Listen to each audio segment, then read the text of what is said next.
Why Kenya Airways does not operate Airbus aircrafts. If you are familiar with Kenya Airways, the national carrier of Kenya, then you know that it does not have any Airbus aircrafts in its fleet. Its fleet consists of Boeing and Embraer aircrafts only, with its flagship model being Boeing 787. So, why doesn't Kenya Airways fly Airbus aircrafts? To answer this question, we'll go back to an incident that occurred between the carrier and Airbus. In 2000, Kenya Airways operated the Airbus A310 aircrafts. However, one of them would crash in the Atlantic Ocean, killing 169 passengers on board. Only 10 passengers survived the crash. So what happened exactly?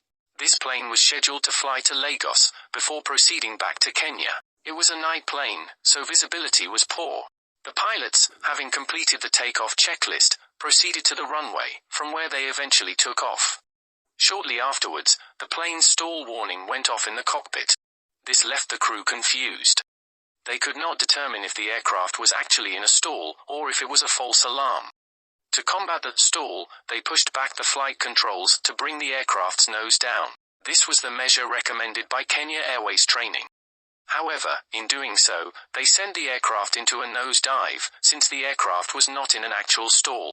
Airbus, on the other hand, had a standard procedure on what to do during stalls.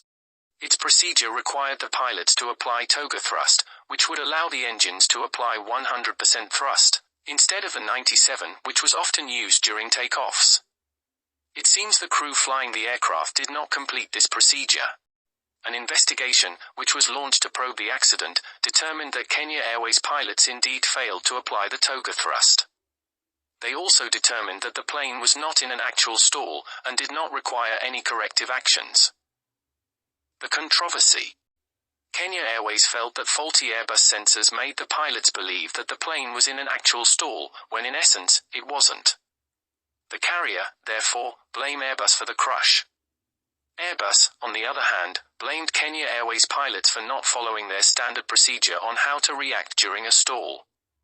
They therefore refused to take the blame, leaving Kenya Airways to compensate the families that lost their loved ones in the crash. As a result, Kenya Airways retired all its Airbus A310 aircrafts and replaced them with Boeing. Who do you think was responsible for the crash?